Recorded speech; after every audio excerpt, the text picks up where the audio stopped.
ശ്രീധരൻ കൂടിയുണ്ട്. ശ്രീധരൻ, എങ്ങനെ പോകുന്നു കാര്യങ്ങൾ? വേഗത്തിൽ തന്നെ സമയം ഇപ്പോൾ 11:15 ഓരോ മിനിറ്റും ഓരോ സെക്കൻഡും എണ്ണിക്കൊണ്ടിരിക്കുകയാണ് കേരളം.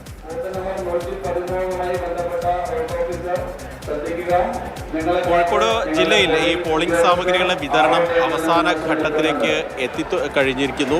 കൂടുതൽ ആളുകളൊക്കെ ഇപ്പോൾ ഈ പോളിംഗ് ഉദ്യോഗസ്ഥരൊക്കെ ബൂത്തുകളിലേക്കൊക്കെ പോയിക്കൊണ്ട് ഇരിക്കുകയാണ്. ഏതായാലും അവർക്ക് വേണ്ടി പ്രത്യേക വാഹന സൗകര്യമൊക്കെ ഏർപ്പെടുത്തിയിട്ടുണ്ട്.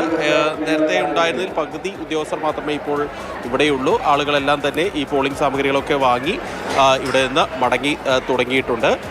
ഏതായാലും ഈ പ്രശ്നബാധിത ബൂത്തുകളുടെ എണ്ണത്തിൽ വളരെ കുറവാണ് കോഴിക്കോട് ജില്ലയെങ്കിൽ പോലും. ഇതിൻ്റെ കിഴക്കൻ മേഖലകളിൽ പലയിടത്തും അങ്ങനെയുള്ള ബൂത്തുകളുണ്ട്.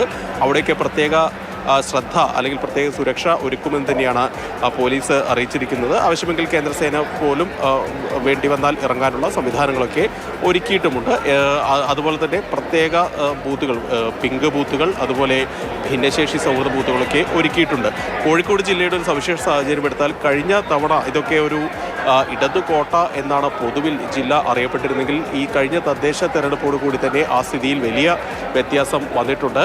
ഈ കാലങ്ങളായിട്ട് ഇടതുപക്ഷം മാത്രം ജയിച്ചു വന്നിരുന്ന നാദാപുരം പോലുള്ള മണ്ഡലങ്ങളിൽ ഉൾപ്പെടെ ഒരുപക്ഷെ വ്യത്യാസം ഉണ്ടാവാൻ സാധ്യതയുണ്ട്, അല്ലെങ്കിൽ നല്ല മുന്നേറ്റം UDF കാഴ്ചവെക്കുമെന്നാണ് നിലവിൽ അവരൊക്കെ അവകാശപ്പെടുന്നത്. അതുപോലെ തന്നെ നാദാപുരം, കുറ്റ്യാടി, കൊയിലാണ്ടി, പേരാമ്പ്ര പോലുള്ള മണ്ഡലങ്ങളിൽ വാശിയേറിയ പോരാട്ടമാണ് ഇക്കുറി നടക്കുന്നത്. അതുകൊണ്ട് തന്നെ അവിടെയൊക്കെ ആർക്ക് ജയം എന്നുള്ള മുൻകാലങ്ങളിൽ പറയാൻ കഴിഞ്ഞിരുന്നെങ്കിൽ ഇക്കുറി അങ്ങനെയുള്ള ഒരു സ്ഥിതിയല്ല കോഴിക്കോട് ജില്ലയിലെ പല മണ്ഡലങ്ങളിലും ഉള്ളത്. അതുപോലെ നഗരമണ്ഡലങ്ങളായിട്ടുള്ള സൗത്തിലും നോർത്തിലും വലിയ പോരാട്ടം നടക്കുന്നുണ്ട്. ഈ മണ്ഡലങ്ങളിലൊക്കെ BJP വലിയ സാന്നിധ്യം കാണിക്കുന്ന മണ്ഡലങ്ങളാണ് കഴിഞ്ഞ കുറച്ചു കാലങ്ങളായി. അതുകൊണ്ട് ഇവിടങ്ങളിലൊക്കെ വാശിയേറിയ പോരാട്ടം നടക്കുന്നു.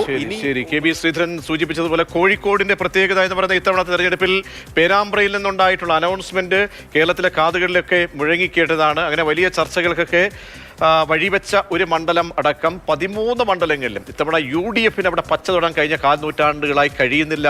ആ സാഹചര്യത്തിൽ ഇത്തവണ പക്ഷേ തദ്ദേശം നൽകിയിട്ടുള്ള ഒരു ആത്മവിശ്വാസമുണ്ട്. ആത്മവിശ്വാസത്തിൽ പല മണ്ഡലങ്ങളിലും പിടിച്ചെടുക്കാൻ കഴിയും എന്ന അവകാശവാദം UDFന്റെ ഭാഗത്തു നിന്നും ഉണ്ടാകുന്നുണ്ട്. എന്തായാലും ഇനിയിപ്പോൾ അധിക സമയമില്ല, ജനം തീരുമാനിക്കട്ടെ. ജനത്തിന് മാത്രമേ തീരുമാനിക്കാൻ കഴിയുകയുള്ളല്ലോ.